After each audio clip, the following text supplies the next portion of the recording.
Donc bonjour à toutes et à tous. Je voudrais vous présenter toutes mes excuses pour ma position assise. Ceux qui ont assisté à ma conférence pour le CEV savent déjà que la station debout m'est très très pénible en raison de problèmes au niveau du genou. Donc je ne peux pas faire les allers-retours que j'aime tant faire devant vous. Ça me frustre un peu, mais je ne peux pas faire autrement.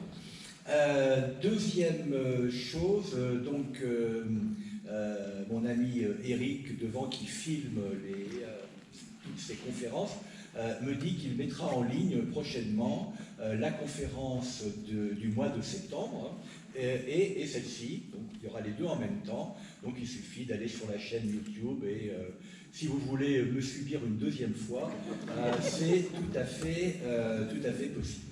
Donc encore une fois, pardon pour cette position statique, enfin pour pasticher un sketch de célèbre de Robert Lamoureux, le canard est toujours vivant.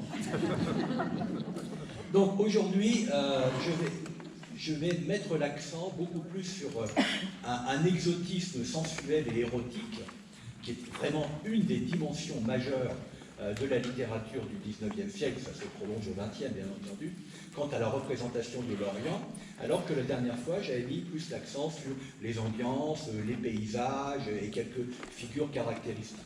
Là, nous allons entrer beaucoup plus avant dans toute une série de fantasmes qui trouvent à s'exprimer dans le roman. Alors évidemment, ça s'exprime également dans la poésie, mais je me suis concentré sur le roman. Alors le premier texte que je vous ai mis en intégrale, comme vous le savez, hein, j'ai tendance à mettre des textes dans leur intégralité. Naturellement, on ne les lit pas ensemble parce que c'est beaucoup trop long. Je me concentre sur quelques passages qui sont mis en gras, mais je crois que c'est intéressant de vous faire lire des textes qui ne sont pas toujours considérés au premier rang de la production littéraire du XIXe siècle. Et ça nous donne comme ça une idée de la manière dont ils sont organisés et conçus. Alors le premier texte, c'est une nouvelle de Maupassant, intitulée L'Orient, donc il était évident que je devais la mettre, qui date de 1883, et c'est un texte sur le rêve oriental par l'opium. Petite parenthèse, hein, le 19e siècle est un siècle qui va beaucoup s'appesantir sur les rapports entre création littéraire et drogue, et singulièrement l'opium. Ça remonte assez tôt. Hein, vous connaissez le premier grand texte sur la matière, qui est de l'anglais Thomas de Quincey, qui est Les Confessions d'un mangeur d'opium, dans la traduction de Baudelaire. C'est un texte qui date de 1822. Et pourquoi mangeur d'opium? Puisque au XIXe siècle, on consomme l'opium sous forme de confitures qui sont bourrées d'opium, hein, et qu'on déguste à la petite cuillère.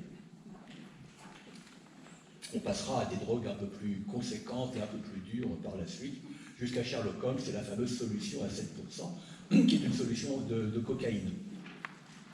Donc, le narrateur donc, évoque un ami qui vit là-bas, comme il est dit dans la première phrase, sur la frontière de l'Asie, donc dans un Orient indéterminé, entre, je ne sais pas, entre le Liban et la Perse, hein.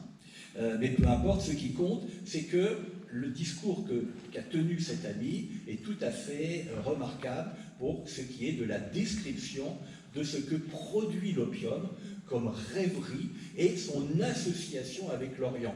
Il n'y a pas beaucoup de textes du XIXe siècle qui, lorsqu'ils évoquent l'opium, établissent ce rapport. Hein. Ce sont des textes qui vont surtout qui vont décrire les effets de l'opium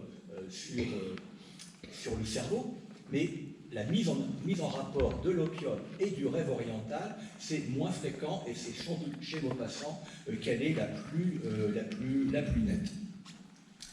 Et donc, vous voyez le premier passage que j'ai mis en gras, donc, hein, je ne songe plus qu'au pays clair, comme ce pauvre Gautier devait souffrir, toujours habité par le désir de l'Orient. La mention de Gautier est tout à fait importante. J'y reviendrai tout à l'heure, car Gautier est très probablement l'auteur de la période romantique qui a été je dirais, l'écrivain qui a été le plus pillé par la suite lorsqu'il a décrit de manière complètement fantasmée l'Orient et surtout le rapport de l'Orient avec la sensualité. Tu ne sais pas ce que c'est, comme il vous prend, ce pays vous captive, vous pénètre jusqu'au cœur et ne vous lâche plus. Il entre en vous par l'œil et je prends la drogue pour y penser dans la délicieuse torpeur de l'opium. Donc l'opium, c'est une libération et une évasion.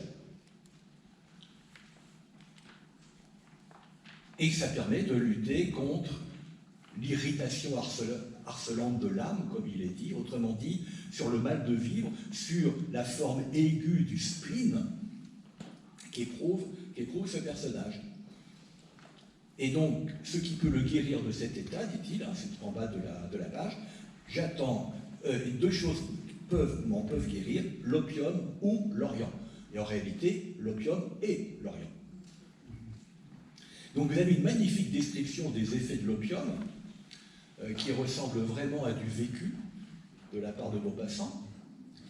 Je sens d'abord de légers frémissements dans les mains et dans les pieds, non pas une crampe, mais un engourdissement vibrant. Puis, peu à peu, j'ai l'étrange et délicieuse sensation de la disparition de mes membres. Il me semble qu'on me les ôte, cela gagne, monte, m'envahit entièrement. Je n'ai plus de corps, je n'en garde plus qu'une sorte de souvenir agréable. Ma tête seule est là et travaille. Je pense avec une joie matérielle infinie, avec une lucidité sans égale, avec une pénétration surprenante. Je raisonne, je déduis, je comprends tout, je découvre des idées qui ne m'avaient jamais effleuré, je descends en des profondeurs nouvelles, je monte à des hauteurs merveilleuses, je flotte dans un océan de pensées et je savoure l'incomparable bonheur, l'idéale jouissance de cette pure et sereine ivresse de la seule intelligence. Donc, admirable propagande pour l'intoxication par l'opium.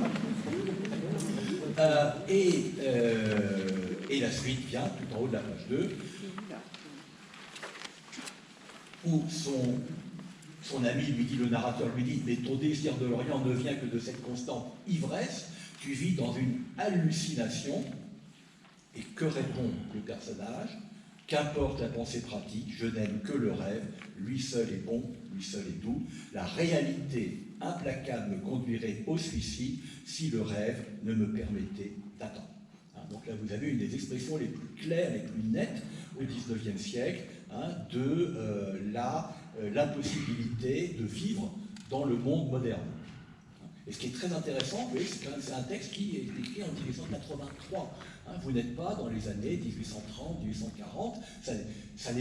C'est la prolongation du mal du siècle romantique, du spleen et de la mélancolie. Mais ici, avec l'opium salvateur. Et il se livre ensuite à une véritable dénonciation, une diatribe du monde moderne, qu'on dit civilisé, où le monde moderne est en fait le monde de la barbarie. Nous sommes d'odieux barbares qui vivons durement comme des brutes, dans des villes qui sont dures, avec des meubles de bois anguleux et durs, etc. Et donc, cette délivrance par l'opium conduit au rêve d'un voyage qui, d'imaginaire, va devenir réel.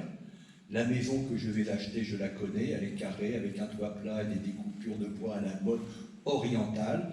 De la terrasse, on voit la mer, où passent ses voiles blanches en forme d'aile pointue, des bateaux grecs ou musulmans, etc. etc.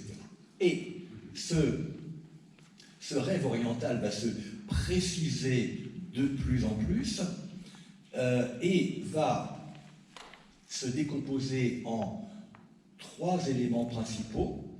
Le premier, j'aurai des esclaves noirs et beaux, drapés dans un voile blanc et qui courent nu-pieds sur les tapis sourds. Le décor général, ensuite, les murs qui seront moelleux et rebondissants comme des poitrines de femmes. Et lorsque je serai là du repos, là de jouir de l'immobilité de mon rêve éternel, je ferai amener devant ma porte un cheval blanc ou noir qui courra très vite et je partirai sur son dos en buvant l'air qui fouette et grise l'air sifflant des galops furieux.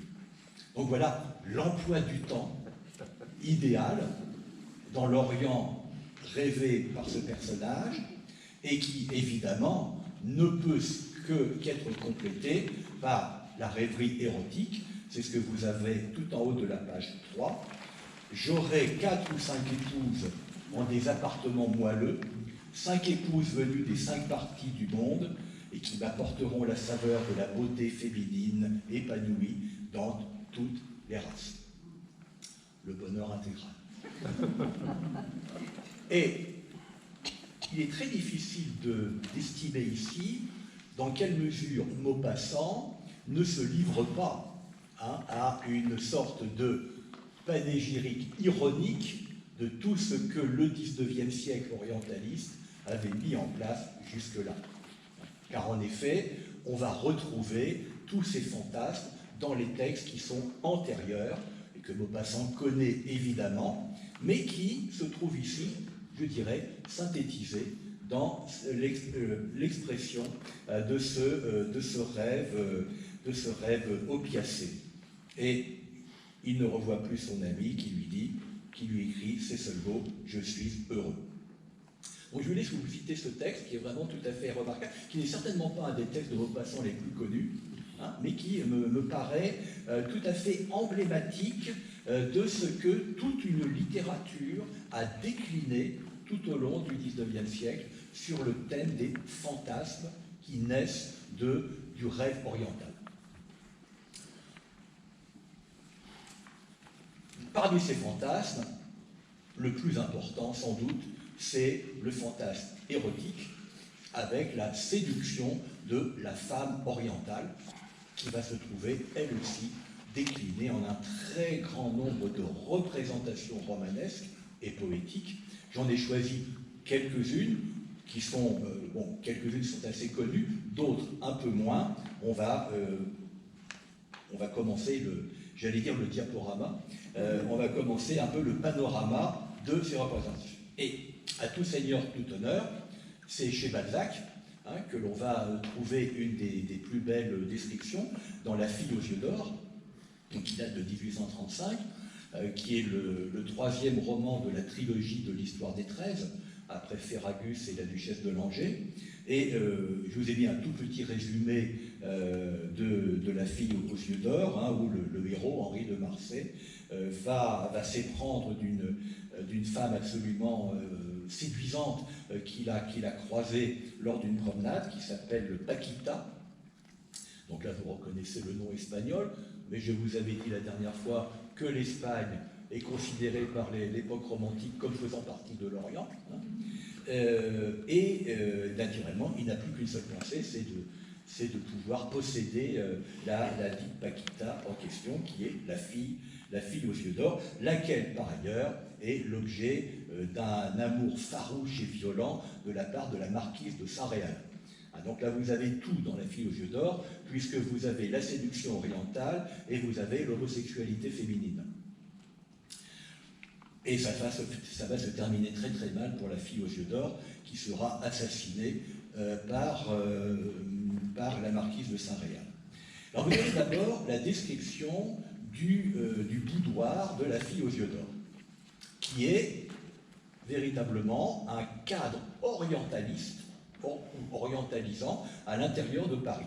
Une sorte de petit bijou oriental qui est l'écrin de ce bijou oriental qu'est Paquita. Et vous avez une description très circonstanciée, dont on va dire simplement quelques lignes, mais que je vous ai mises en gras, où vous allez avoir toute une série de marqueurs descriptifs qui disent « ceci est un boudoir oriental ». Donc la moitié du boudoir où se trouvait Henri décrivait une ligne circulaire mollement gracieuse, qui s'opposait à l'autre partie parfaitement carrée, au milieu de laquelle brillait une cheminée en marbre blanc et or. Il était entré par une porte latérale que cachait une riche portière en tapisserie et qui faisait face à une fenêtre. Le fer à cheval était orné d'un véritable divan turc. c'est-à-dire un matelas posé par terre, mais un matelas large comme un lit, un divan de 50 pieds de tour, en cachemire blanc, relevé par des bouffettes en soie noire et ponceau disposées en losange, etc. etc. Le boudoir est tendu d'une étoffe rouge sur laquelle était posée une mousseline des Indes, cannelée comme l'est une colonne corinthienne, par des tuyaux alternativement creux et ronds, une bande d'étoffe couleur ponceau sur laquelle étaient dessinées des arabesques noires. Vous voyez, toute la description est saturée de références orientales. Il s'agit donc de donner l'impression au lecteur d'un cadre surchargé d'un décor oriental dans lequel, évidemment, le personnage de Paquita va évoluer et apparaître en harmonie parfaite avec le cadre. Et c'est ce que vous avez un peu plus loin, hein, dans le passage, où cette Paquita va se révéler d'une charge sensuelle irrésistible. Si je suis esclave, je suis reine aussi. Je pourrais t'abuser par des paroles, te dire que je n'aime que toi, te le prouver, profiter de mon empire momentané pour te dire « prends-moi comme on goûte en passant le parfum d'une fleur dans le jardin d'un roi ». Puis avoir déployé l'éloquence rusée de la femme et les ailes du plaisir, après avoir désaltéré ma soif, je pourrais te faire jeter dans un puits où personne ne te trouverait et qui a été construit pour satisfaire la vengeance sans avoir à redouter celle de la justice, un puits plein de chaux qui s'allumerait pour te consumer sans qu'on retrouvât une parcelle de ton être, tu resterais dans mon cœur à moi pour toujours. Déclaration d'amour paradoxal, hein, Eros et Thanatos. Et c'est évidemment ce type de discours qui ne peut qu'émoustiller encore plus Henri de Marsay, hein, le pousser jusqu'au point où il est absolument impossible pour lui de résister. Et c'est ce que vous avez en bas de la page. S'il est impossible de peindre les délices inouïs que rencontrèrent ces deux belles créatures faites par le ciel dans un moment où il était en joie, il est peut-être nécessaire de traduire métaphysiquement les impressions extraordinaires et presque fantastiques du jeune homme. Ce que les gens qui se trouvent dans les situations sociales étaient de Marsay et qui vivent comme il vivait savent le mieux reconnaître est l'innocence d'une fille. Les choses étranges, si la fille aux yeux d'or était vierge, elle n'était certes pas innocente. Donc, perversité supplémentaire, hein, une sensualité virginale, en quelque sorte, qui constitue un summum érotique.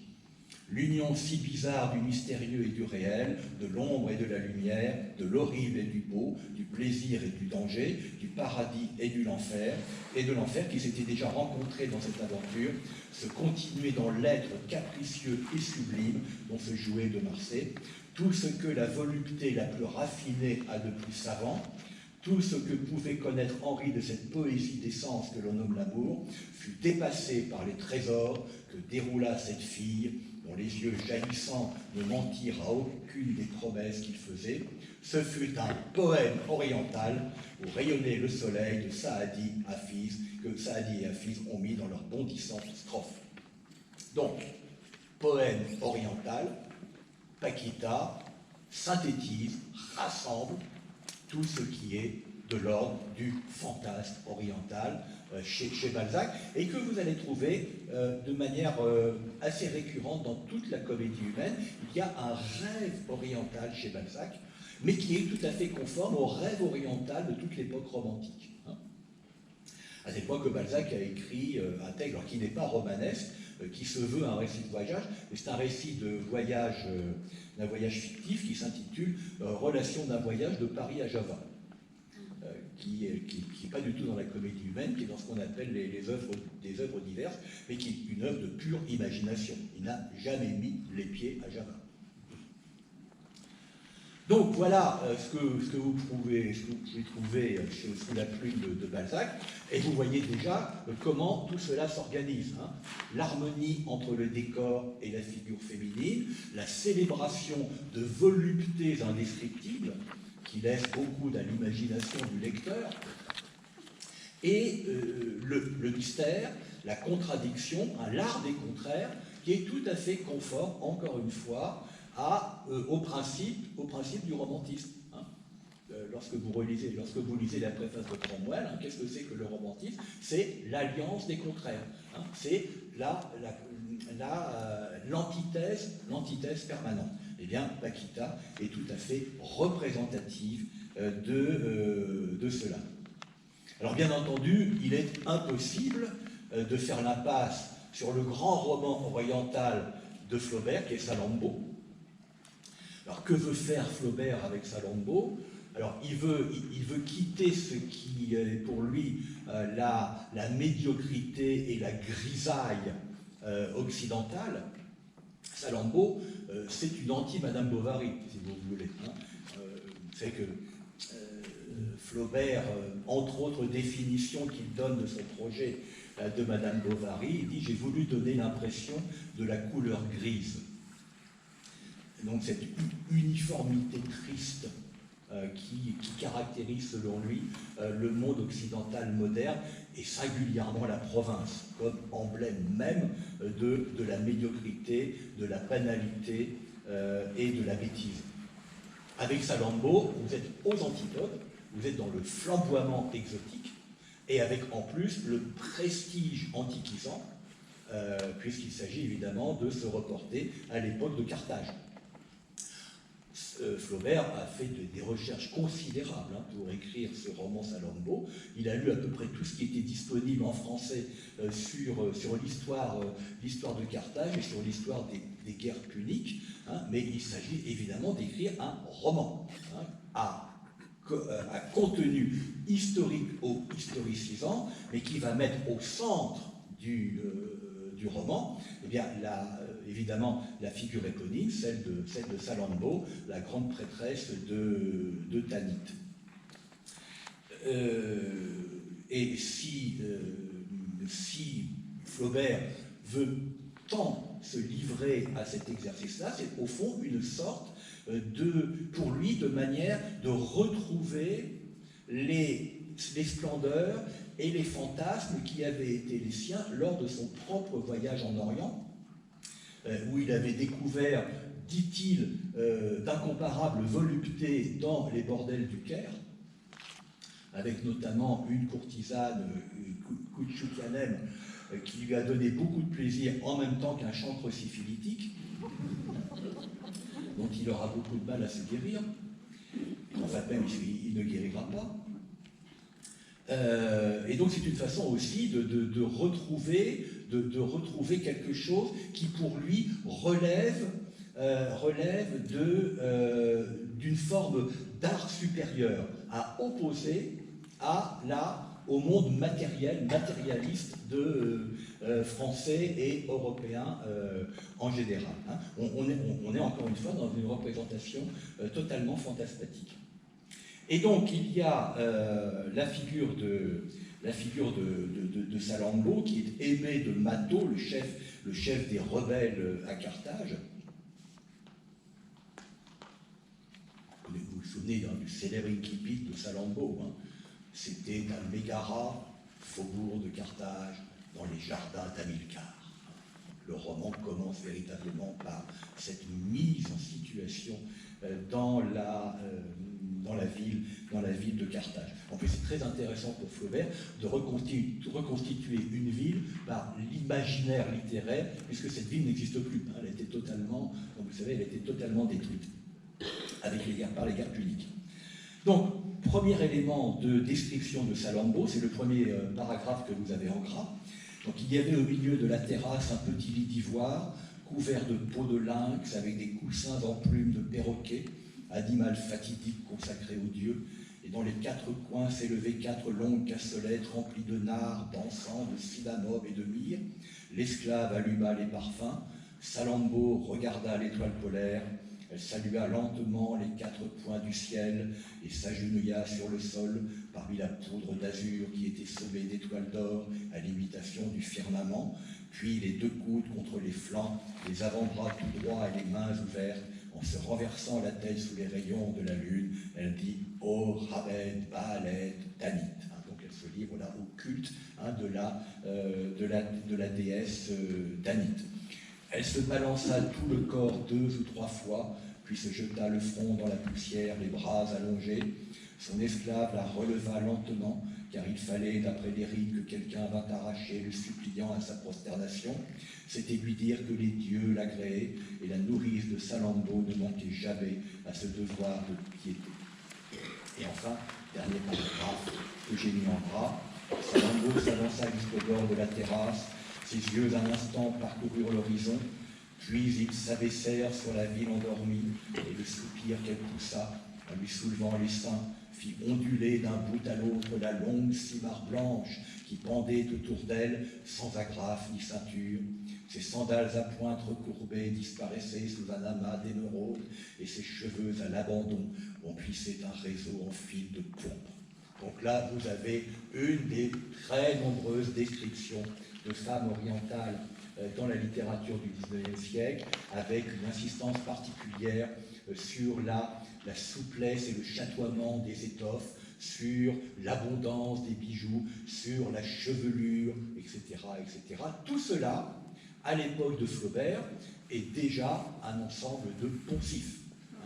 Dès qu'il dit description de femmes orientales, dit ceci, ceci, voilà. Il y a une sorte d'enchaînement obligé. Nous allons en voir plusieurs exemples encore plus développés, encore plus massivement saturés. Autre figure orientale à la fois décrite dans la splendeur et de son corps et de ses ornements, c'est la Salomé d'à rebours.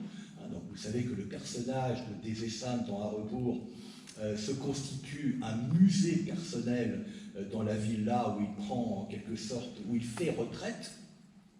Et parmi les œuvres d'art, il y a les tableaux de Gustave Moreau, et notamment les 2 tableaux de Gustave Moreau. Il y a une aquarelle et une huile qui représentent Salomé, donc l'épisode biblique de Salomé. Et là, vous avez une description de l'une d'entre elles.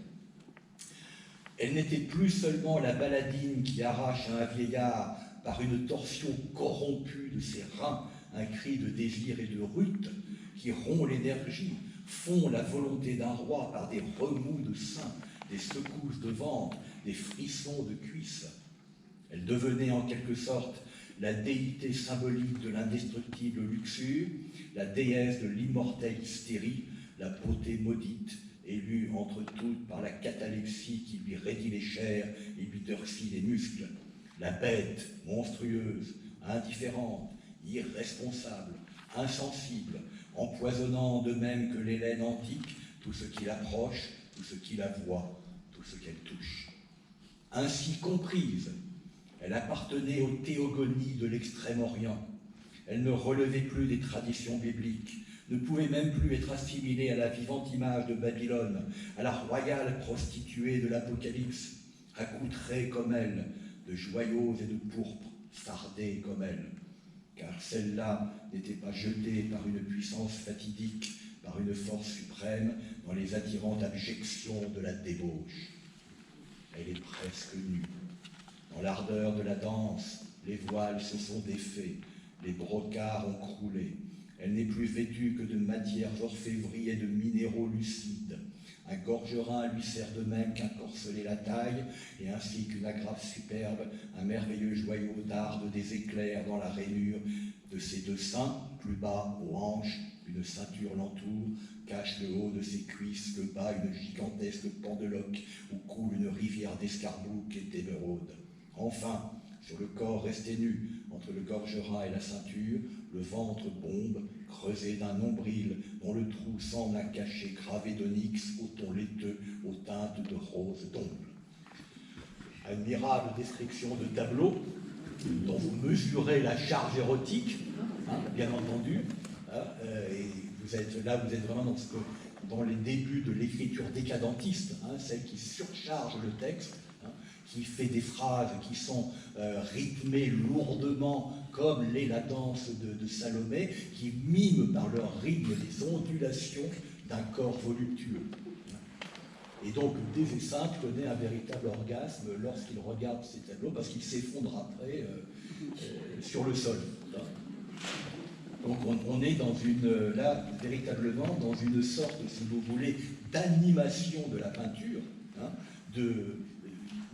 Salomé devient en quelque sorte vivante, hein, et vous n'êtes plus simplement dans la description d'une œuvre d'art. Hein, à l'évidence, vous êtes dans la description, hein, d'un corps, d'une sensualité extrême et revêtu, ou plutôt dévêtu, de vêtements voluptueux et de bijoux sonores. Hein.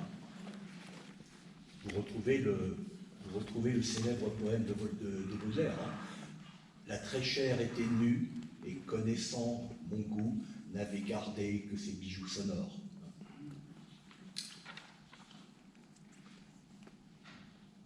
Mais probablement, le texte qui a donné le là à toutes ces descriptions, et dont je vous disais qu'il a été probablement pillé par beaucoup d'auteurs, jusque et y compris Maupassant qu'on voyait tout à l'heure, c'est Théophile Gautier, et ça dès 1839, dans un texte qui n'est pas particulièrement connu aujourd'hui, enfin qui n'est pas mis en avant, en particulier dans les manuels de la littérature, je ne sais pas pourquoi, peut-être que c'est un peu trop évocateur, je ne sais pas, qui s'intitule « Une nuit de Cléopâtre », qui a été publié dans un recueil de nouvelles intitulé « Une larme du diable ».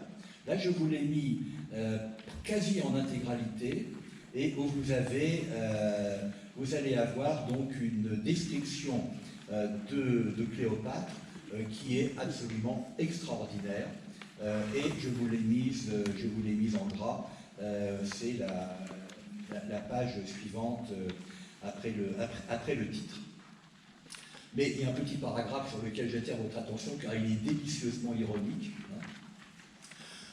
Nos lectrices seront peut-être curieuses de savoir comment la reine Cléopâtre était habillée, en revenant de la Mamsicie d'Hermontis, où l'on adore la triade du dieu Mandou, de la déesse Rito et de leur fils Arphré. C'est une satisfaction que nous pouvons leur donner. Bien entendu, la satisfaction n'est pas que pour les lectrices. La reine Cléopâtre avait pour coiffure une espèce de casque d'or très léger, formé par le corps et les ailes de l'épervier sacré. Les ailes, rabattues en éventail de chaque côté de la tête, couvraient les tempes, s'allongeaient presque sur le cou, et dégageaient par une petite échancrure une oreille plus rose et plus délicatement enroulée que la coquille d'où sortit Vénus, que les Égyptiens nomment Hathor. La queue de l'oiseau occupait la place où sont posés les chignons de nos femmes.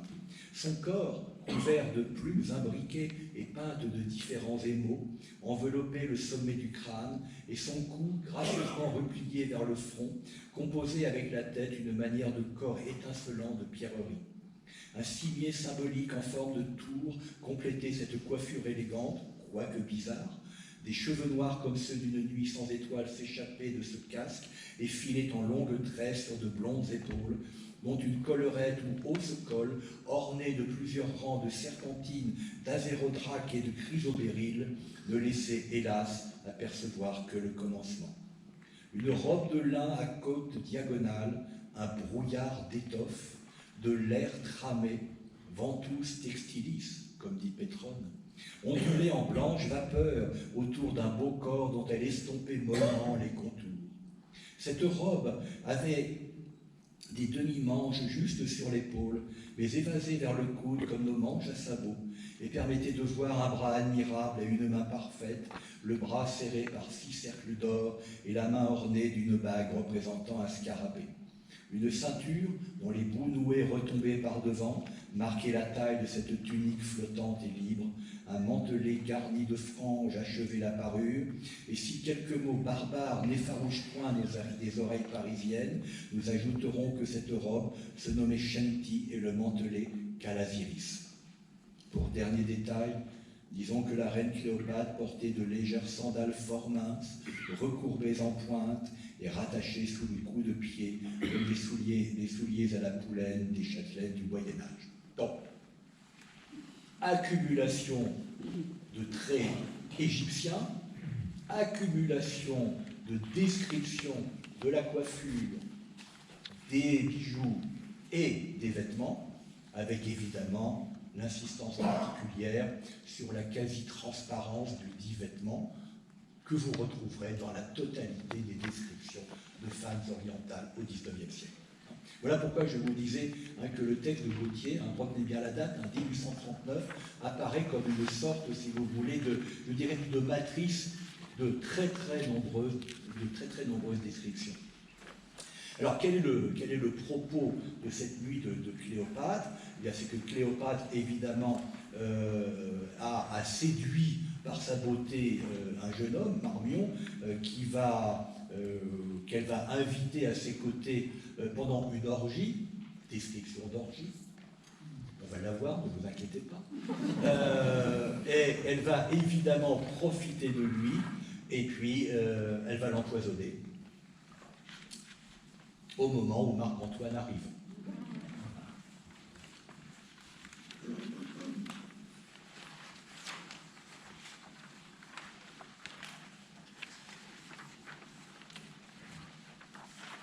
Alors vous avez ensuite le portrait de Cléopâtre. Là, nous n'avons eu qu'une description, si j'ose dire, en pied. Nous allons avoir maintenant la description plus précise du visage de Cléopâtre. Alors inutile de dire que l'on est dans l'imaginaire le plus complet, puisque nous ne savons pas très bien à quoi pouvait ressembler Cléopâtre, sauf dit-on qu'elle avait le nez un peu long. Et encore, le sait-on vraiment? Cléopâtre arriva, la main sur l'épaule de Charmion, c'est le jeune homme en question. Elle avait fait au moins 30 pas toute seule. Grand effort, fatigue énorme. C'est ce que je ressens, moi, après une trentaine de pas, mais je n'ai pas du tout le même aspect. Un léger nuage rose, se répandant sous la peau transparente de ses joues, en rafraîchissait la pâleur passionnée. Ses tempes blondes comme l'ambre laissaient voir un réseau de veines bleues. Son front uni, peu élevé comme les fronts antiques, mais d'une rondeur et d'une forme parfaite, s'unissait par une ligne irréprochable à un nez sévère et droit, le voilà, le nez de Cléopâtre, en façon de camée, coupé de narines roses et palpitantes à la moindre émotion, comme les naseaux d'une tigresse amoureuse. La bouche petite, ronde, très rapprochée du nez, avait la lèvre dédaigneusement arquée, mais une volupté effrénée, une ardeur de vie incroyable rayonnait dans le rouge éclat et dans le lustre humide de la lèvre inférieure. Ses yeux avaient des paupières étroites, des sourcils minces et presque sans inflexion. Nous n'essaierons pas d'en donner une idée. C'était un feu, une langueur, une limpidité étincelante à faire tourner la tête de chien d'Anubis lui-même. Chaque regard de ses yeux était un poème supérieur à ceux d'Homère ou de Minerve, un menton impérial, plein de force et de domination, terminait dignement ce charmant profil. Elle se tenait debout sur la première marche du bassin, naturellement, scène obligée, le bain de Cléopâtre. Dans une attitude pleine de grâce et de fierté, légèrement cambrée en arrière, le pied suspendu comme une déesse qui va quitter son piédestal et dont le regard est encore au ciel. Dieu plis superbe partait des pointes de sa gorge et filait d'un seul jet jusqu'à terre. Cléomène, s'il eût été son contemporain et s'il eût pu la voir, aurait brisé sa Vénus de dépit. Avant d'entrer dans l'eau, par un nouveau caprice, elle dit à Charmion de lui changer sa coiffure. Non, Charmion, c'est son esclave, pardonnez-moi, c'est pas le jeune homme. À résine d'argent, elle aimait mieux une couronne de fleurs de lotus avec des joncs comme une divinité marine. Cléopâtre trempa dans l'eau un peu plus bas, son talon vermeil, et descendit quelques marches. L'onde frissonnante lui faisait une ceinture et des bracelets d'argent, et roulait en perles sous sa poitrine et ses épaules comme un collier d'effets. Ses grands cheveux soulevés par l'eau s'étendaient derrière elle comme un manteau royal. Elle était reine même au bain. Elle allait et venait, plonger et rapporter du fond dans ses mains des poignées de poudre d'or qu'elle lançait en riant à quelqu'une de ses femmes. D'autres fois, elle se suspendait à la balustrade du bassin, cachant et découvrant ses trésors, tantôt ne laissant voir que son dos poli et lustré, tantôt se montrant entière comme la Vénus Anadyomène, en y variant sans cesse les aspects de sa beauté. Ça continue. Donc je vous passe 2 pages, et je vous ai mis tout le texte, vous lirez ça à loisir, c'est vraiment un des textes les plus extraordinaires de Théophile Gautier. Nous arrivons à l'orgie. L'orgie était à son plus haut degré. Alors évidemment, l'orgie, quel est le modèle de la description d'une orgie en littérature? C'est Pétrone, bien entendu. Hein, c'est le texte de Pétrone avec le festin de Tribation. Et donc, tous les auteurs du XVIIIe connaissent admirablement Pétrone et vont faire des variations sur les descriptions d'orgie à partir de ce texte de l'Antiquité romaine. Hein. C'est le Satyricon, hein, le célèbre Satyricon. L'orgie était à son plus haut degré. Les plats de langue de phénicoptère et de foie de scarus, les murènes engraissées de chair humaine et préparées au garum, les cervelles de Pan, les sangliers pleins d'oiseaux vivants et toutes les merveilles des festins antiques décuplés et centuplés s'entassaient sur les trois plans du triclinium. Les vins de Crète, de Massique et de Falerne écumés dans les cratères d'or, couronnés de roses, remplis par des pages asiatiques dont les belles chevelures flottantes servaient à essuyer les mains des convives. Des musiciens jouant du sistre, du tympanon, de la sambuc et de la harpe à 21 cordes remplissaient les travées supérieures et jetaient leur bruissement harmonieux dans la tempête de bruit qui planait sur la fête. La foudre n'aurait pas eu la voix assez haute pour se faire entendre. Donc là, vous avez évidemment les plats les plus extraordinaires qui servent aux orgies romaines, admirablement pastichés dans un Astérix, où vous avez un personnage qui dit « Je n'aurais pas dû faire revenir les concombres dans la graisse d'ours ».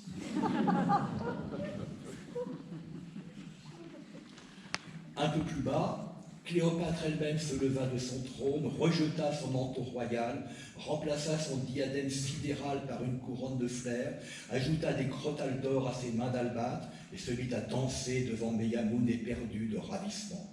Ses beaux bras arrondis comme les anses d'un vase de marbre secouaient au-dessus de sa tête des grappes de notes étincelantes et ses crotales babillaient avec volubilité toujours croissante.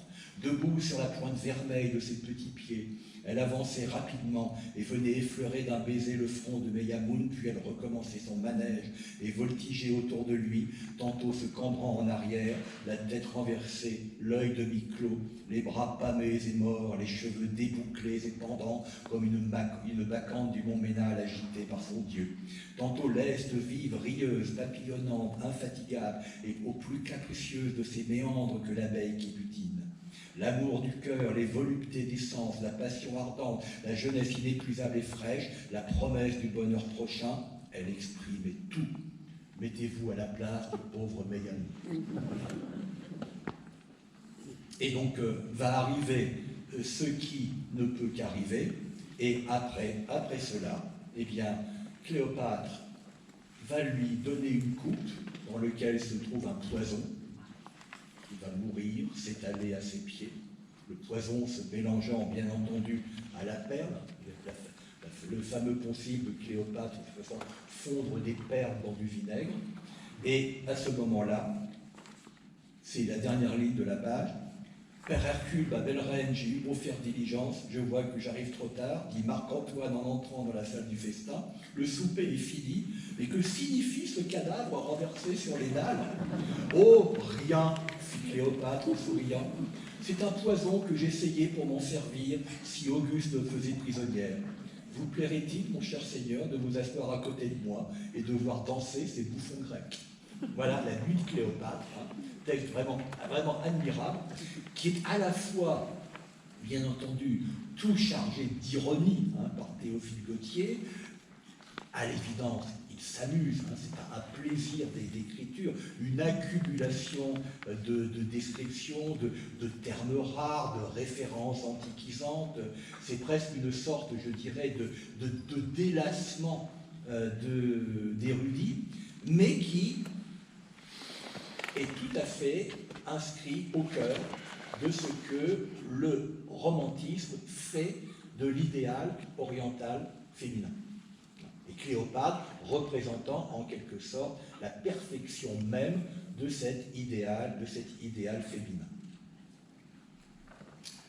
Restons avec Cléopâtre, où là, je vous cite un texte encore moins connu. Je vous avais déjà évoqué cet auteur le mois dernier, qui a comme nom de plume Jean Bertheroy, mais qui est le pseudonyme de Berthe Chlorine Jeanne Le Barillet, qui a écrit, comme je vous le disais, énormément de romans, une bonne soixantaine de romans. Elle est oubliée aujourd'hui, alors qu'elle a été une figure tout à fait reconnue à son époque. Elle avait notamment été, elle avait présidé le jury féminin, hein, le second jury de prix littéraire en France, juste après le prix Goncourt. Donc, personnage tout à fait intéressant, un peu tombé dans les oubliettes, et je crois que c'est intéressant de la remettre un peu sur le devant de la scène. Donc là, elle a écrit parmi ses romans toute une série de romans historiques, dont un roman consacré à Cléopâtre, intitulé comme tel, en 1891. Et là, vous allez voir que, bien sûr, nous n'avons pas du tout la sensualité et je dirais, la densité érotique que vous avez chez Théophile Gautier. Hein, vous avez une autre façon de décrire, mais toujours avec l'importance accordée à tout ce qui relève du luxe. Hein, luxe oriental lié à la splendeur de Cléopâtre. Dans l'appartement de Cléopâtre, la clepsydre de bronze en forme de taureau, chargée de mercure, a marqué l'avant-dernière heure du jour. Toute agitation a cessé autour de la reine et jusque dans les profondeurs du palais de Bruchtoum, devenu mort depuis que les deux royaux amants n'y célèbrent plus les mystères joyeux de leurs orgies. C'est à peine et de loin en loin, on entend résonner sur les dalles d'onyx, des salles basses, où passe sourde un surveillant chaussé de sandales, où le murmure étouffé des jeunes esclaves couchés à plat ventre et suivant, le manteau dans la main, et hasardeux coups de dés d'une partie clandestine. Cléopâtre, à demi étendue sur un amoncellement de coussins, laisse ses suivantes procéder aux soins de son coucher. Indifférente, elle considère d'un œil lassé les splendeurs éparses autour d'elle. Son regard se promène des merveilleux lampades tissus d'or et de pourpre qui s'étalent sur les parois de la chambre aux grandes amphores incrustées d'argent, dont le col allongé et brillant ressemble à celui d'un cygne. D'un pas mesuré et rythmique, ces femmes vont et viennent sans dire une parole. Elles s'alternent dans des mouvements prévus et comme à l'accomplissement d'un rite, etc., etc. C'est que le roman va en fait décrire la fin de Cléopâtre. Hein, lorsque Auguste va Marc-Antoine, et c'est la fin du rêve oriental de Marc-Antoine et de Cléopâtre. Donc vous lirez la suite à loisir, et vous verrez que ce roman historique se veut reconstitution d'une époque par le biais de la figure de Cléopâtre, et pour moi il est absolument certain que l'auteur a lu Théophile Gautier. Ça me paraît impossible qu'il en soit autrement. Toujours dans l'évocation du mystère et de l'attirance irrésistible de la femme orientale, un autre texte de Maupassant, intitulé Alouma, de 1889, donc qui fait partie du recueil La main gauche, et là qui se situe en Algérie. Donc l'Algérie, c'est l'Orient, aussi, y compris pour la fin du 19e siècle. Vous savez que Maupassant a une attirance particulière pour l'Algérie, qu'il a voyagé en Algérie, qu'il a fait des croisières sur son yacht en Méditerranée pour aller sur les côtes du Maghreb. Et donc là, cette figure d'Alouma est une figure du sud algérien, et vous en avez une description qui est tout à fait typique des descriptions de cette époque-là, qui évidemment aujourd'hui seraient qualifiées de profondément racistes et donc interdites de publication, mais ça représente véritablement un mode d'écriture, un mode de représentation et un rapport tout à fait particulier à la femme orientale à la fin du XIXe siècle. La figure était étrange, régulière, fine, un peu bestiale, mais mystique comme celle d'un Bouddha. Les lèvres fortes et colorées d'une sorte de floraison rouge qu'on retrouvait ailleurs sur son corps indiquaient un léger mélange de sang noir, bien que les mains et les bras fussent d'une blancheur irréprochable. Page suivante, ses yeux allumés par le désir de séduire, par ce besoin de vaincre l'homme qui rend fascinant comme celui des félins le regard impur des femmes, m'appelait, m'enchaînait, m'ôtait toute force de résistance, me soulevait d'une ardeur impétueuse.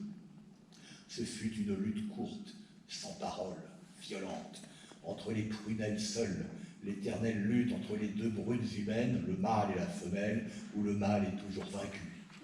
Ses mains derrière ma tête m'attiraient d'une pression lente, grandissante, irrésistible comme une force mécanique, vers le sourire animal de ses lèvres rouges, où je collais soudain les miennes, en enlaçant ce corps presque nu et chargé d'anneaux d'argent qui tintèrent de la gorge aux pieds sous mon étreinte.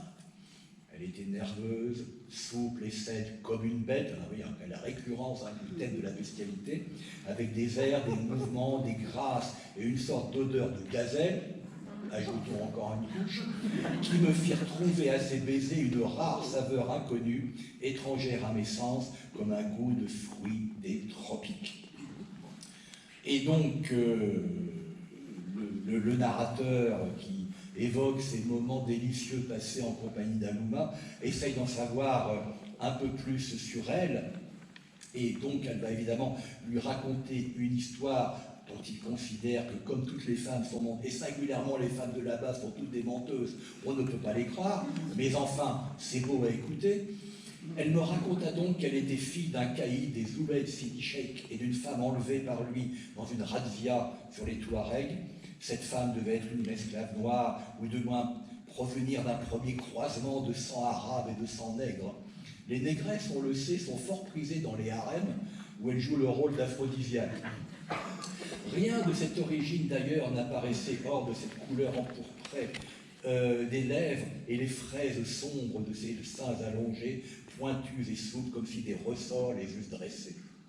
À cela, un regard attentif ne se pouvait tromper. Mais tout le reste appartenait à la belle race du Sud, blanche, svelte, dont la figure fine est faite de lignes droites et simples, comme une tête d'image indienne. Les yeux très écartés augmentaient encore l'air un peu divin de cette rôdeuse du désert. Donc, mystère des origines, mélange des races, qui propose ce type à la bestialité séduisante. Bon, vous lirez la suite, encore une fois, à loisir, avec notamment le dernier paragraphe qui est, à l'égard de l'Afrique, une sorte de, je dirais, de point de vue totalement inacceptable aujourd'hui. Bien. Alors, tout cela, vous voyez déjà qu'on a une accumulation de clichés, de stéréotypes et de poncifs. Alors, dans toute une production littéraire qu'on pourrait qualifier de second ordre, vous allez avoir évidemment la reprise de tous ces poncifs sur le mode de l'accumulation et surtout sur le mode de les épithètes attendues, les éléments descriptifs attendus qui constituent une sorte, si j'ose dire, de langue de bois descriptive quand il s'agit de parler de l'Orient et surtout de la femme orientale. Alors je vous en ai choisi deux. Je ne vous reprocherai absolument pas de ne pas les connaître, car ça appartient à tout ce fond de production romanesque au XIXe siècle, totalement oublié aujourd'hui. C'est pour ça que je l'ai mis donc, sous l'intitulé « Comment accumuler les clichés ». Donc le premier est de Louis Hainaut, La Vierge du Liban, de 1858, où là, vous allez voir que nous sommes dans une écriture qui, je dirais presque, qui obéit à un certain nombre d'automatismes descriptifs. Et j'attire en particulier votre attention dans ce passage, non pas sur les premiers paragraphes que j'ai mis en gras, mais sur ceux de la page suivante. À partir de, il me semblait l'avoir pour la première fois. Elle s'était dépouillée de ses voiles, et son visage, que rien ne me cachait plus, rayonnait d'un doux éclat, comme s'il eût attiré et retenu la lumière. Ses longs cheveux s'échappaient du tarbouche, et tressés avec des sequins d'or, se relevaient le long de ses joues, ou se rattachaient sur son front. Son teint, que le sang par-dessous colorait délicatement, avait la pâleur ardente de l'ivoire. Ce teint si transparent, si mâle et si vivant, rappelait la fleur de froment à laquelle les poètes orientaux ont plus d'une fois comparé le visage des femmes. Une ceinture de cachemire blanc retenait sur ses reins une veste bleue, fendue aux manches pour laisser voir le bras et ouverte sur la poitrine, où deux turquoises rattachaient la chemise de soie écrue. La soie, quand aucune préparation n'altère l'inimitable nuance qu'elle doit à la nature, se trouve dans je ne sais quelle intime et mystérieuse harmonie avec la beauté de la femme. Flexible, mobile, chatoyante dans ses plis abondants, souples et doux, on dirait un tissu vivant qui caresse le corps en suivant ses plus capricieux mouvements. Lumineuse sans être diaphane, elle l'entoure d'un voile chaste que le regard ne profane point en cherchant à le percer.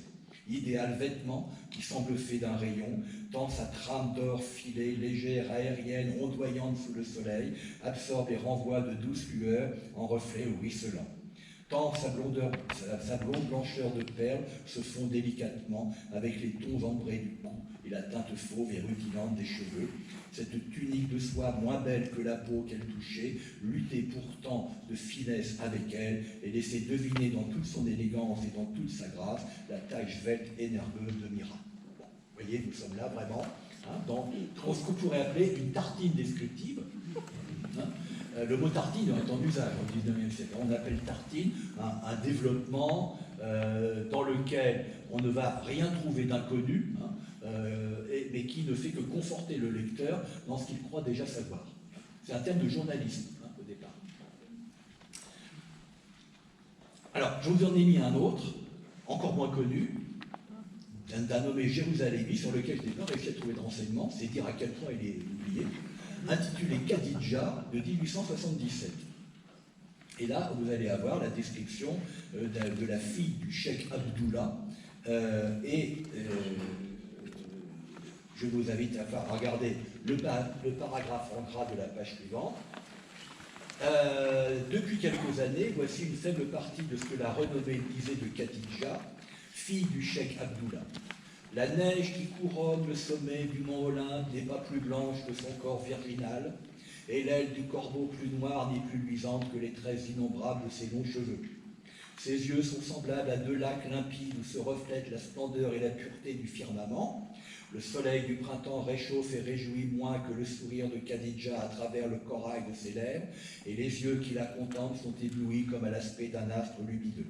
Si quelque chose peut égaler la beauté de son corps, c'est la grâce de son esprit merveilleux, c'est la majesté de son port, c'est le charme indicible de ses manières, c'est la perfection de ses talents les plus variés. En un mot, Khadija était un trésor sans pareil, Khadija était une hourie incarnée, Khadija était une merveille d'Allah. Là encore, vous voyez que vous êtes dans une sorte de passage obligé, avec, il faut qu'il y ait les cheveux noirs, il faut qu'il y ait le teint d'ivoire ou le teint de la blancheur de la neige. Donc une composition absolument dénuée de toute invention, de toute inventivité, mais qui procure au lecteur de l'époque ce qu'il attend qu'on lui dise de la femme orientale. Voilà pourquoi je parlais de clichés. Et c'est devenu, en fait, depuis Théophile Gautier, tout ça est devenu très très rapidement cliché. Sans la virtuosité et sans le talent de Théophile Gautier, dois-je m'empresser d'ajouter. Alors, autre dimension nécessaire dans la littérature de l'époque pour ce qui est de la femme orientale, c'est le harem, objet des fantasmes masculins depuis déjà très longtemps. Ça commence notamment avec le XVIIIe siècle, avec les lettres persanes. Puisque vous savez que dans les lettres persanes de Montesquieu, bien sûr, vous avez toute une dimension philosophique et politique, le célèbre « Comment peut-on être persan ?» le persan qui vient à la cour du roi et qui s'étonne de la manière dont fonctionne la monarchie française, ce qui permet évidemment de la critiquer sous couvert d'une fiction orientale, mais vous avez également une intrigue romanesque, ce qui se passe dans le harem d'Ouzbek, le personnage persan qui voyage en Europe, et il se passe beaucoup de choses dans le harem. Montesquieu a combiné en quelque sorte la séduction intellectuelle de la philosophie avec la séduction moins intellectuelle de la description des intrigues du sérail et du harem. Donc le harem, bien, vous en avez évidemment plusieurs occurrences dans la littérature du XIXe siècle. J'en ai choisi deux. Un relativement connu, en tout cas le nom de l'auteur vous est connu, c'est Pierre Loti.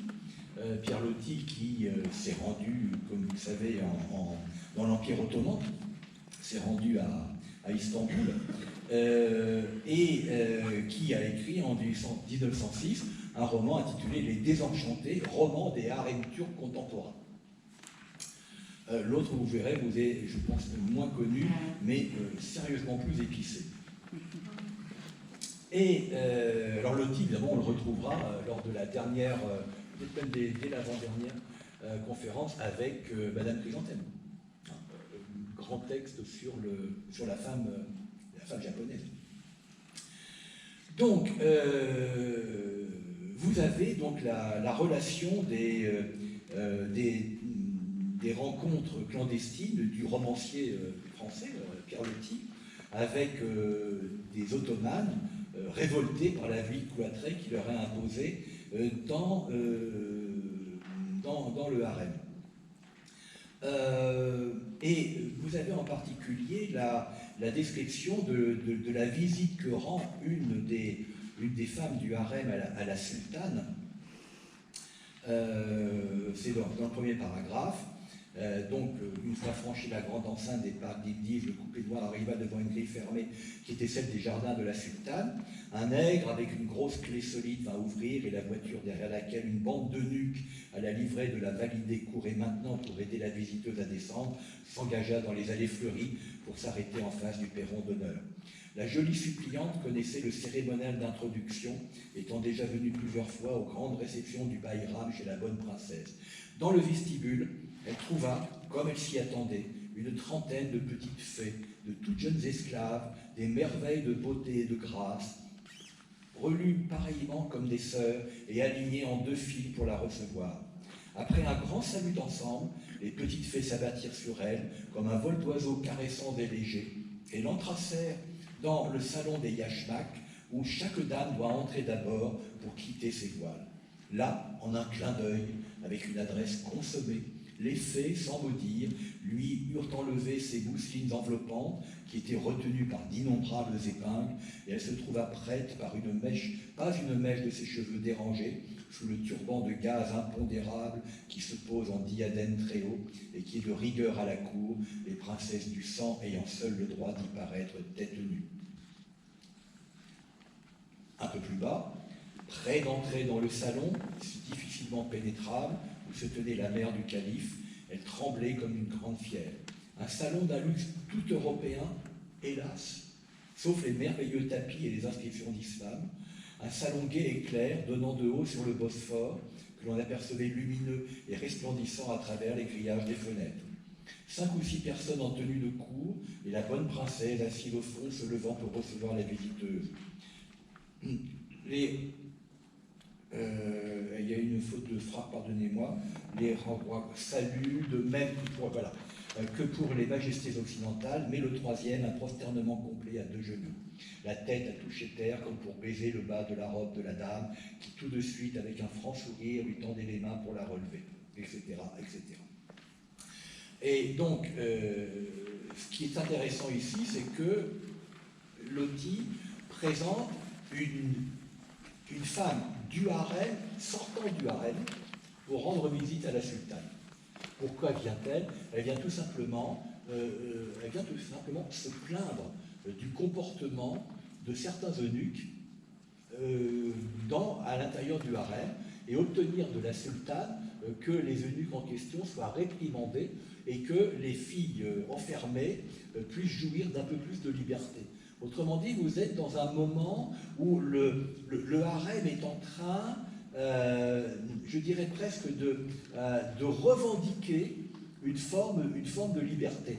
Alors, ce qui est intéressant, c'est que cette forme de liberté revendiquée, vous l'avez déjà dans les lettres persanes.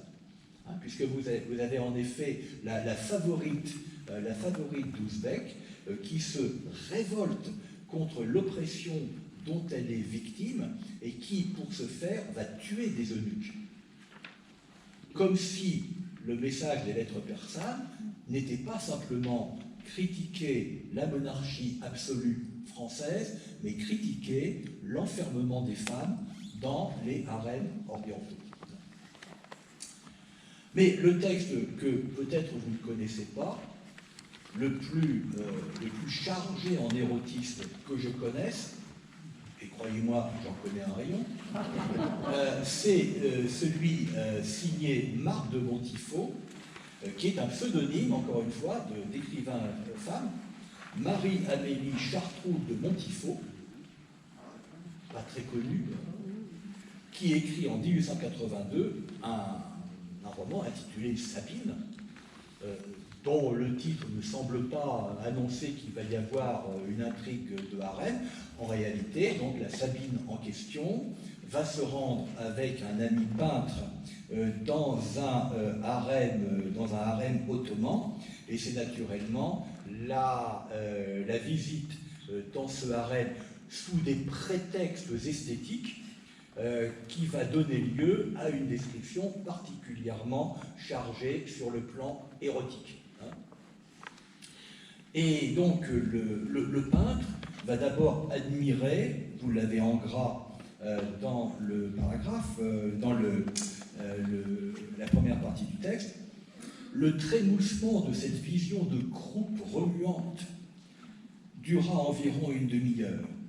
C'était bien la vision qui force les nuées du sommeil à exprimer des gouttes de sueur sur le front d'un homme endormi et qui au matin vous réveille les lèvres sèches, les bras et les jambes cassés. Un instant après s'opéra la sortie du bain. Les jeunes femmes livraient leurs bras et leurs jambes pour les frictions parfumées, les cassolettes fumées, l'encens exudé des percées de cuivre. Voilà un bon commencement qui va se poursuivre page suivante. Vous lirez tout à loisir, hein, bien entendu. Je vous ai mis un passage un petit peu conséquent, un petit peu nourrissant. Hein. À l'un des angles de la pièce, quelques femmes s'agitaient sous un baiser reçu et rendu, pendant que l'eunuque continuait à les frotter d'onguents. Celles-ci attachaient à leurs oreilles des amulettes ou des pierres gravées. Celles-là se coulaient en semblables à de jeunes couleuvres dans le jaune violent du robe. D'autres, enfin, restaient là, provocantes, près de ces hautains feuillages, s'entrelaçant en dôme comme l'entrée d'un bois obscur où l'on rêvait d'aller sombrer sur elles. Pendant ce temps, les plus folâtres de la troupe, ayant imaginé de se replonger dans les piscines, remontaient lentement les degrés de l'escalier de jaspe, sans songer à se vêtir. Celles qui demeuraient étendues au milieu des divans circulaires restaient intimidées par ce puissant regard d'artiste qui s'enfonçait en elles et scrutait les moindres détails de leur musculature. La femme de Sidi Mohamed sortait également d'un haïk en poil de chameau, son corps s'enlevait de profil devant les dessins étrusques de la muraille. Et donc, vous allez avoir le regard de l'artiste, hein, le prétexte du regard du peintre, qui va continuer. L'artiste remontait-il sans se lasser de la souple malléole du talon jusqu'à l'engorgement des lignes de la cuisse. Bon, on connaît de l'Orient aujourd'hui ces longues oscillations de bournou blanc dans l'outre-mer du ciel, mais ces beaux corps de femmes atteints si vite d'obésité, les a-t-on représentés dans les molles courbures qui caractérisent le Kiev? Duviquet, c'est le nom du peintre, se repaissait en quelques minutes de cette montueuse rotondité du sein, dressant sa pointe comme pour héler un désir. Ce qu'éprouverait le peintre en face d'Arokba devenait difficile à cacher. Chacune de ses impressions retroussait sa chair sur ses muscles. À 4 pas de lui se dévoilait l'exultance de la fille encore ingénue, vers laquelle son bras se tendait, mais qu'il s'empressait de retirer, s'apercevant bien qu'il excitait l'inquiétude. Son buste menaçait de fléchir, et sous la convoitise refoulée, son front se resserrait. Il sentait glisser l'agression subite de ce coup de sensualité qui arrivait, palpait secrètement son corps engourdi, roulé dans la soie d'un travestissement de femme, car naturellement, il n'a pu pénétrer dans le harem que vêtu en femme. Et disons que le vêtement de femme va avoir du mal a totalement masqué l'effet que produit sur lui la vision que la dite Arugba. Et page suivante, quand il sentit cette puissante matérialité peser entre ses bras, lorsqu'après une énergique pression l'épiderme de la jeune femme devint brûlant, il comprit que c'en était fait d'elle. Les sens opéraient avec leur brutalité naissante dans cette créature ployant à la première caresse virile. Heureusement, la rotonde s'ouvrait assez loin de l'endroit où l'on dansait, et nul ne les vit disparaître derrière une draperie couleur de safran. Le peintre, alors, assis à Arugba sur lui, et dans le flottant de ses vêtements, aventura sa main parmi le roulement des lignes les plus somptueuses. Cependant, ces caresses ne s'émancipèrent pas immédiatement, tant il prenait de plaisir à l'avoir saisie toute palpitante. Il plongeait dans le trait fixe de ses yeux, comme s'il eût voulu pousser la descente de son regard jusqu'aux heures des formes enchevêtrées d'un caractère dont il soupçonnait la bizarrerie. Il rencontrait en elle les vices inconscients de l'orientaliste abandonné à sa fantaisie, car elle n'offrait qu'une mince résistance à ses tentatives folles. Il achevait de dénouer les glands qui serraient le vêtement en forme de gandoura autour de sa taille. Peu de choses lui restaient à accomplir pour contempler à nu l'envergure de ses membres, dont le poids lui semblait peser à peine à ses genoux. Arugba, presque grisé par ses liqueurs, collait à la poitrine de Duviquet, sa tête alourdie, le laissant fourrager son corsage entrouvert. Point de suspension. Lorsqu'un cri étouffé les rendit subitement en défiance l'un de l'autre, l'œil sclérotique jaune d'un Africain enveloppant le peintre au moment où sa position près d'Arugba ne permettait aucune illusion au sujet de son texte, de son sexe. De son texte, ai-je failli dire. Caramba, encore raté. Et donc évidemment, après ça, vous allez avoir une sorte de confusion générale. Il va falloir que tout le monde s'enfuit sous peine d'être fouetté. D'ailleurs, un certain nombre de femmes vont l'être. Vous l'avez, page suivante. Il aperçut une demi-douzaine de nus dans des attitudes de maître d'école, fouettant vigoureusement à tour de bras les hanoum. Hanoum, ce sont les femmes du harem, dont les cris ne se changeaient en hurlements et eussent ameuté une garnison. Il n'y avait rien à dire. Le bey usait du droit légitime de faire corriger ses houris par les endroits où elles s'offraient le moins endommageable. C'était une question de discipline. Pour les cas de criminalité plus sérieuse, il eût été obligé de les livrer au cadi. Et donc, la scène va se terminer par la fuite définitive de Duviquet, qui, au dernier moment, c'est ce que vous avez, c'est la dernière ligne, Miséricorde songea tout d'un coup Duviquet, qui est donc devenue la comtesse qui l'accompagnait dans cette fessée générale.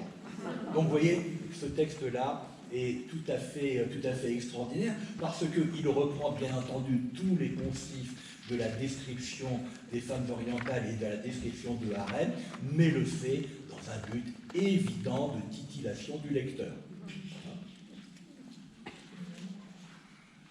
Alors je ne vous ai pas mis d'ouvrage pornographique. Peut-être aurais-je dû, mais ça existe aussi naturellement. Malheureusement, ils ne sont pas d'une qualité d'écriture particulièrement remarquable. La littérature pornographique du XVIIIe siècle est beaucoup mieux écrite que la littérature pornographique du XIXe. En tant que XIXiémiste, je me permets de le regretter. Autre texte de Pierre Loti, donc là peut-être le plus célèbre de Pierre Loti, Asiyadé, qui date de 1819, et où c'est Pierre Loti lui-même en fait qui sous la fiction du personnage raconte ses aventures, puisqu'il tombe amoureux d'une esclave Hatice qu'il va retrouver à Constantinople, et donc il se déguise en turc pour pouvoir se déplacer plus aisément. Et Hatice, lorsqu'elle peut s'échapper du harem où elle est confinée, vient le retrouver. Et donc, il y a toute une série de rencontres entre les deux amants, mais cet officier de marine devra la quitter après, puisque son escadre devra rentrer en France. Vous retrouvez ce type d'intrigue dans Madame Chrysanthème. Et donc,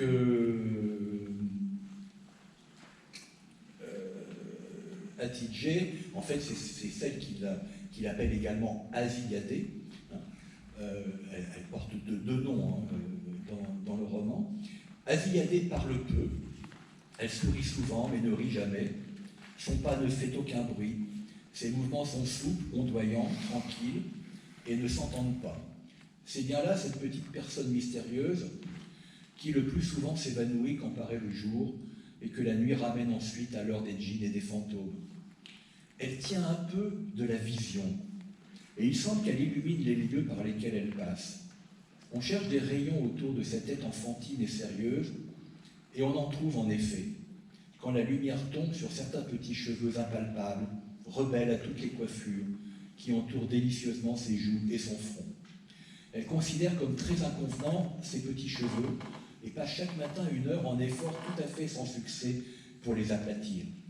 Ce travail est celui qui consiste à teindre ses ongles en rouge-orange, sont ses 2 principales occupations. Elle est paresseuse, comme toutes les femmes élevées en Turquie. Cependant, elle sait broder, faire de l'eau de rose et écrire son nom. Elle l'écrit partout sur les murs, avec autant de sérieux que s'il s'agissait d'une opération d'importance, et pointe tous mes crayons à ce travail. Donc, cette paresse orientale, qui elle fait évidemment partie des clichés, en particulier pour les femmes du harem, se trouve ici liée à la personnalité même d'Asiyadé, et d'une certaine façon fait partie, paradoxalement, du charme pour l'homme européen.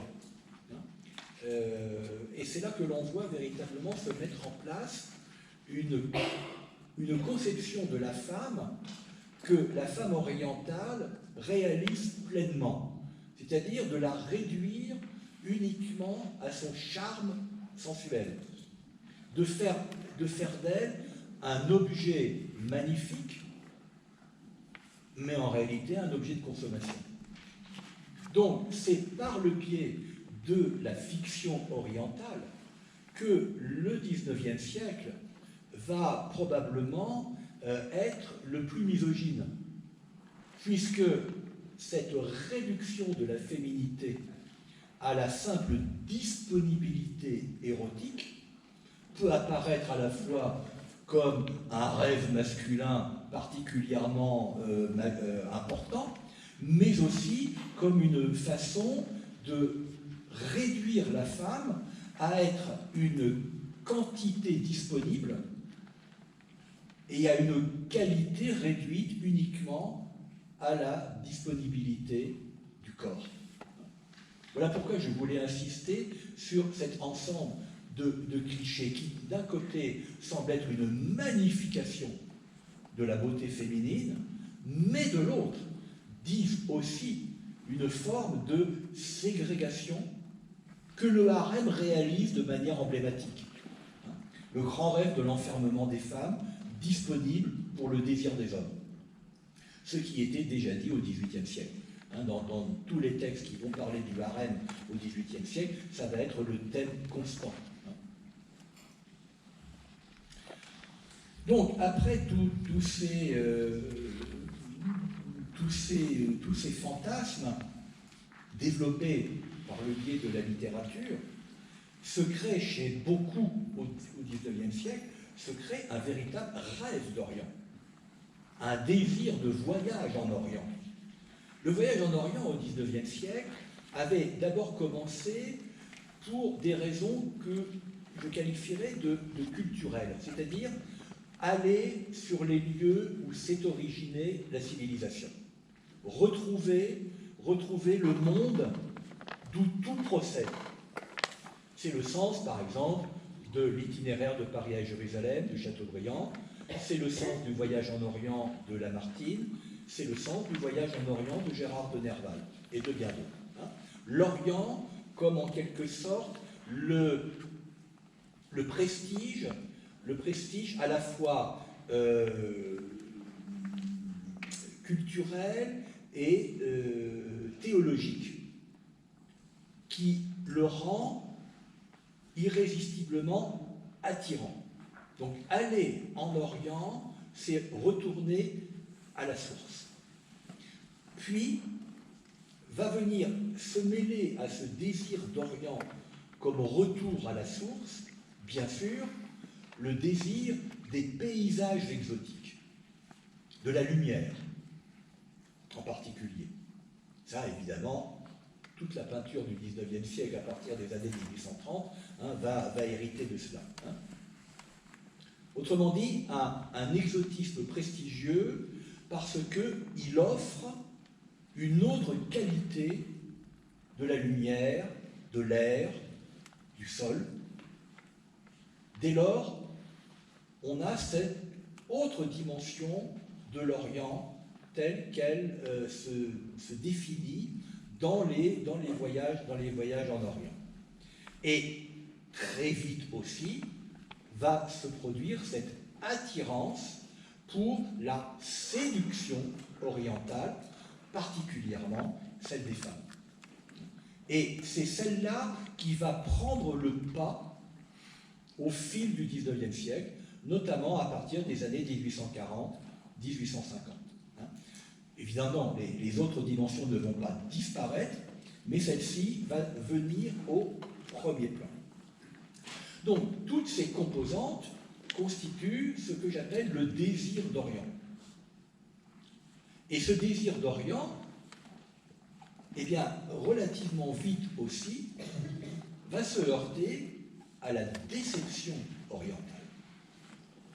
Puisque l'Orient rêvé, l'Orient fantasmé, confronté à la réalité de l'Orient,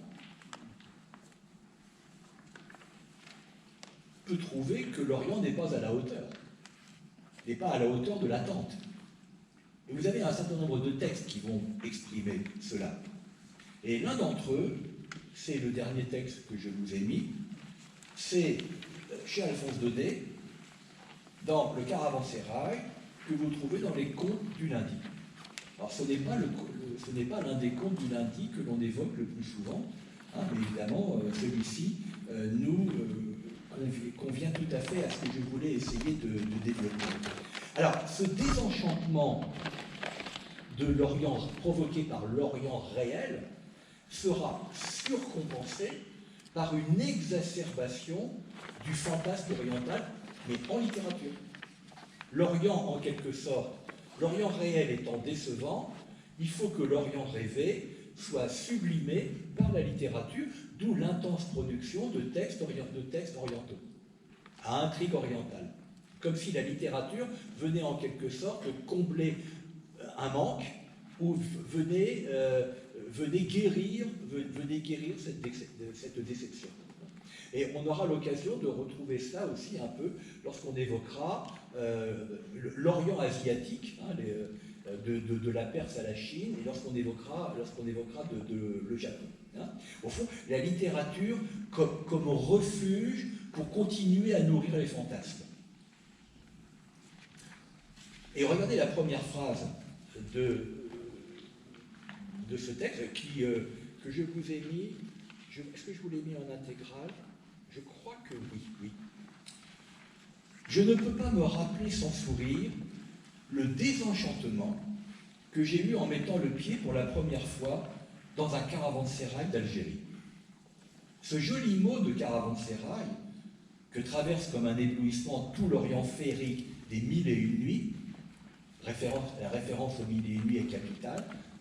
Mais vous, la dernière fois, je vous avais dit que les 1001 nuits a été véritablement le texte originaire qui a généré le rêve oriental en Europe, avec la traduction de Galland, qui date quand même fin 17e, début 18e, hein, donc c'est quand même quelque chose d'assez ancien, hein, et on a longtemps vécu sur cette traduction des Mille et une nuits. Donc, l'Orient féerique des Mille et une nuits avait dressé dans mon imagination des enfilades de galeries découpées en ogives, des cours mauresques plantées de palmiers, où la fraîcheur d'un mince filet d'eau s'égrenait en gouttes mélancoliques sur des carreaux de faïence émaillés. Tout autour, des voyageurs en babouche, étendus sur des nattes, fumaient leurs pipes à l'ombre des terrasses, et de cette halte montait sous le grand soleil des caravanes une odeur lourde de musc, de cuir brûlé, d'essence de rose et de tabac doré. Voilà le rêve. Voilà la peinture idéale. Voilà les sensations olfactives rêvées quand on a lu les Mille et une nuits. Les mots sont toujours plus poétiques que les choses. Au lieu du caravansérail que je m'imaginais, je trouvais une ancienne auberge de l'Île-de-France, l'auberge du Grand Chemin, station de roulier, relais de poste, avec sa branche de houx, son banc de pierre à côté du portail, et tout un monde de cours, de hangars, de granges et d'écuries. L'Europe a envahi l'Orient. A substitué à cette architecture séduisante la platitude et la médiocrité des relais de poste de l'Europe. Une pire de l'Île-de-France. Il y avait loin de là à mon rêve des Mille et une nuits. Pourtant, cette première désillusion passée, je sentis bien vite le charme et le pittoresque de cette hôtellerie franque perdue à 100 lieues d'Alger, au milieu d'une immense plaine qu'horizonnait un fond de petites collines pressées et bleues comme des vagues. D'un côté, l'Orient pastoral, des champs de maïs, une rivière bordée de lauriers roses, la coupole blanche de quelques vieux tombeaux. De l'autre, la grande route apportant dans ce paysage de l'Ancien Testament le bruit, l'animation de la vie européenne. C'est ce mélange d'Orient et d'Occident, ce bouquet d'Algérie moderne qui donnait au caravansérail de Madame Schontz une physionomie si amusante, si originale. Alors Madame Schontz, évidemment, un nom alsacien, hein, qui détonne apparemment hein, dans cet Orient du Maghreb, mais qui a une réalité. Hein. Vous savez qu'après l'annexion de l'Alsace-Lorraine par l'Allemagne, un certain nombre d'Alsaciens et Lorrains sont allés s'établir en Algérie. Je vois encore la diligence de Tlemcen entrant dans cette grande cour, au milieu des chameaux accroupis, tout chargés de burnous et d'œufs d'autruche. Sous les hangars, des nègres font leur couscous, des colons déballent une charrue modèle, des Maltais jouent aux cartes sur une mesure à blé. Les voyageurs descendent, on change de chevaux, la cour est encombrée. C'est un spahis à manteau rouge qui fait la fantasia pour les filles de l'auberge. 2 gendarmes arrêtés devant la cuisine, buvant un coup sans quitter l'étrier. Dans un coin, des juifs algériens en bas bleus, en casquette, qui dorment sur des ballots de laine, en attendant l'ouverture du marché, car 2 fois par semaine, un grand marché arabe se tenait sous les murs du caravansérail. Donc, désenchantement, et puis tentative de récupération. Finalement, ça n'est pas si mal que ça. Ça n'est plus tout à fait l'Orient, mais c'est encore un peu l'Orient. Ça n'est pas l'Occident, mais c'est un peu l'Occident. C'est quelque chose de nouveau. C'est une sorte de cohabitation entre 2 mondes, entre 2 civilisations, entre 2 types de figures et de personnages. En d'autres termes, cette Algérie colonisée, ça n'est plus l'Orient, mais ça garde de l'Orient quelque chose. Ou plus exactement, un Orient qui est acclimaté par l'Occident.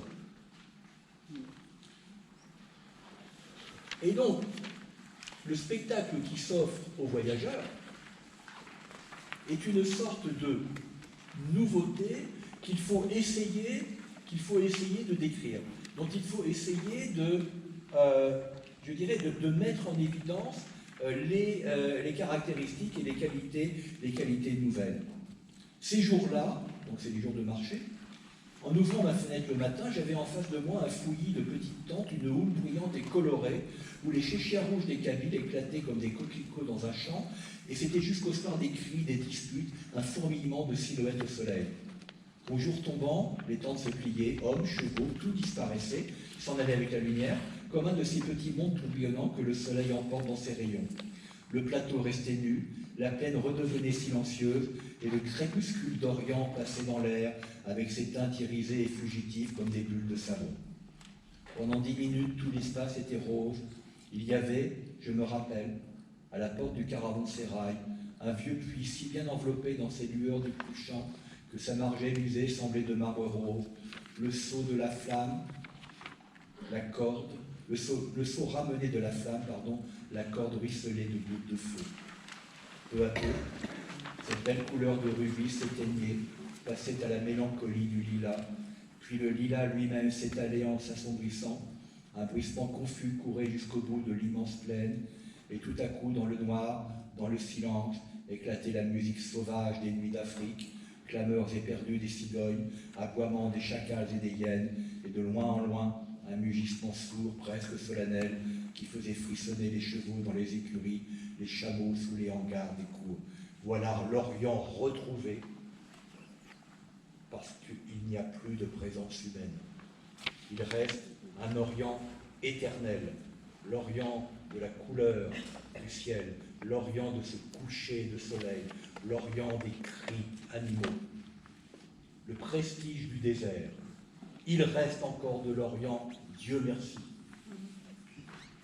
Et donc, le caravansérail laisse place ici aux retrouvailles avec un Orient ici assez bien décrit, hein, n'est-ce pas, avec une volonté picturale de la description. Oh, combien cela semblait bon en sortant tout transi de ces flots d'ombre, de descendre dans la salle à manger du caravansérail et d'y trouver le rire, la chaleur, les lumières, ce beau luxe de linge frais et de cristaux clairs qui est si français. C'est très bien l'Orient désert, mais un peu de chaleur humaine, de nourriture, à la française, c'est quand même mieux. Donc on ne peut plus simplement se perdre dans cet Orient-là. On ne peut plus s'identifier à ce paysage. On ne peut plus s'intégrer, s'harmoniser à cette atmosphère. Il faut quand même retrouver ce qui est familier. Et qu'est-ce qui est familier? Ce qui est familier, c'est ce morceau de France en pleine Algérie. Je crois que c'est très intéressant ce texte, parce qu'il montre bien toute une ambiguïté, toute une ambiguïté du rapport à l'Orient tel qu'il se fait dans ces années de la fin du XIXe siècle. Et donc là, à la place de la séduction des femmes orientales, nous allons avoir la jolie Mademoiselle Schultz, une beauté toute occidentale, avec toute sa fraîcheur alsacienne. La jolie Mademoiselle Schultz, que sa joue en fleurs un peu hâlée et sa coiffe alsacienne aux ailes de tulle noire faisait ressembler à une rose sauvage de Guebwiller ou de rouge goutte sur laquelle se serait posé un papillon. Étaient-ce les yeux de la fille ou le petit vin d'Alsace que la mère vous versait au dessert, mousseux et doré comme du champagne? Toujours est-il que les dîners du caravansérail avaient un grand renom dans les camps du Sud. Les tuniques bleues de ciel s'y pressaient à côté, donc c'est des tuniques d'Espagne, s'y pressaient à côté des vestons de hussards galonnés de Soutache et de Brandebourg, et bien avant la nuit, la lumière s'attardait aux vitres de la grande auberge. Le repas fini, la table enlevée, on ouvrait un vieux piano qui dormait là depuis 20 ans, et l'on se mettait à chanter des airs de France, ou bien, sous une Lauterbach quelconque, un jeune Werther à sabretage faisait faire un tour de valse à Mademoiselle Schultz. Au milieu de cette gaieté militaire un peu brillante, dans ce cliquetis d'aiguillettes, de grands sabres et de petits verres, ce rythme langoureux qui passait, ces deux cœurs qui battaient en mesure, enfermés dans le tournoiement de la valse, ces serments d'amour d'éternel qui mouraient sur un dernier accord, vous ne pouvez rien vous figurer de plus charmant. N'est-ce pas au fond bien mieux que le harem? Donc, Alsace 1, Orient 0. Et donc, voyez la dernière phrase, et donc ce vent de désastre qui souffle depuis 2 ans sur notre pauvre France, donc nous sommes évidemment après la défaite de 71, des bords du Rhin jusqu'à la Gouade, de la Sahara au Sahara, passe chargé de plaintes dans ses ruines et fait battre les portes tristement. Donc, je trouve que c'est un très très beau texte, par, je dirais, la nuance qui est établie, et surtout l'art du contraste, et les effets produits dans l'esprit du voyageur, devant je dirais, cet Orient à l'ancienne, cet Orient occidentalisé nouveau, et ce désir au fond de rester en France. Pourquoi aller en Algérie alors qu'on a les Alsaciens chez nous? Je vous remercie.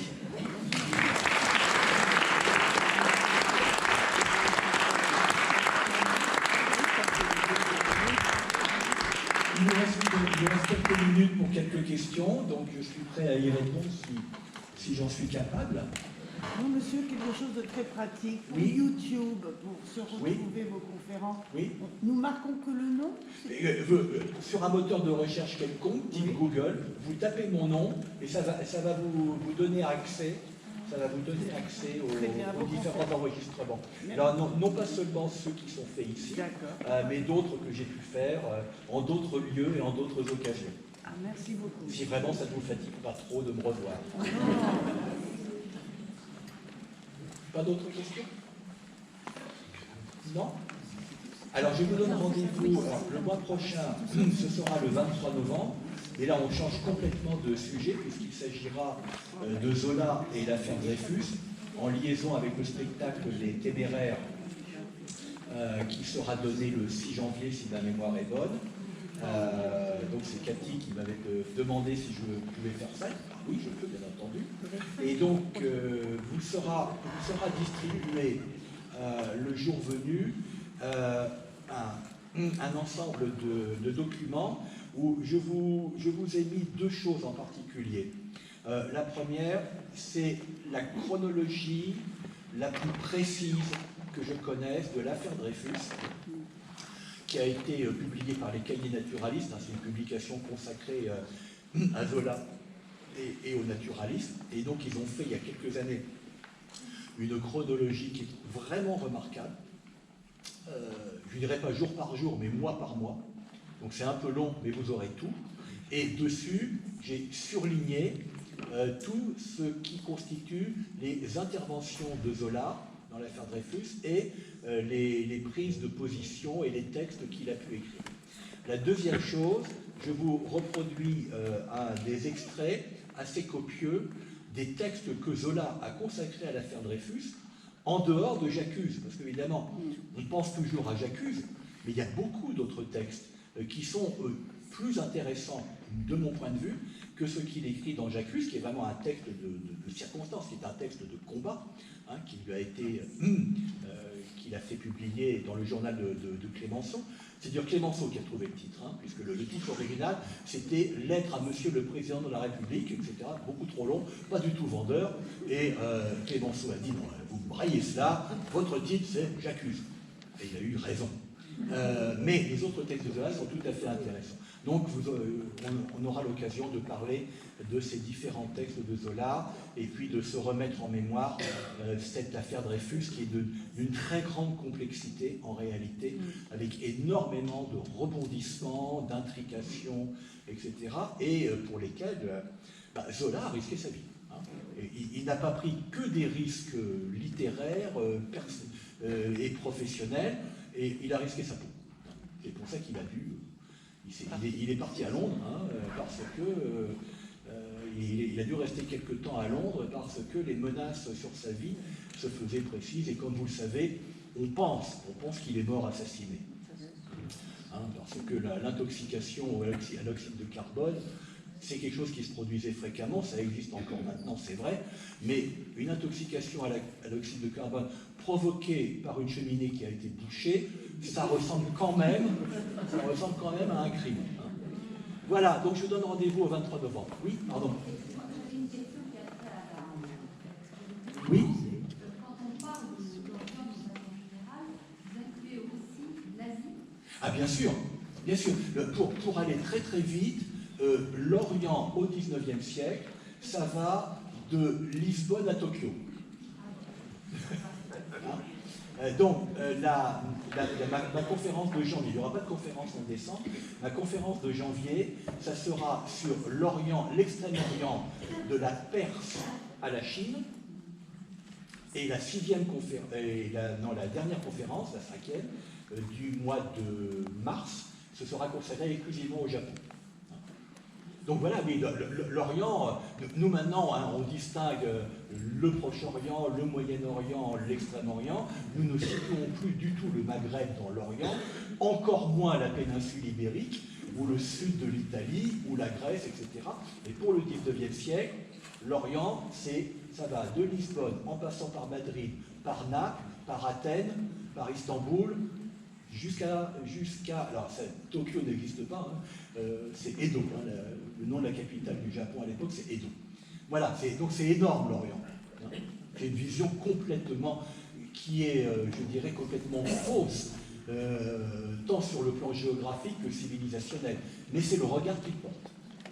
Sauf la Russie, peut-être. Alors oui, non, la Russie, elle est considérée comme étant asiatique, mais non orientale.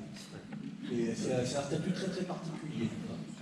Donc pour le regard de l'Europe occidentale, le regard de l'Europe occidentale. Ce sont des Asiates, d'accord, mais ce n'est pas vraiment des Orientaux.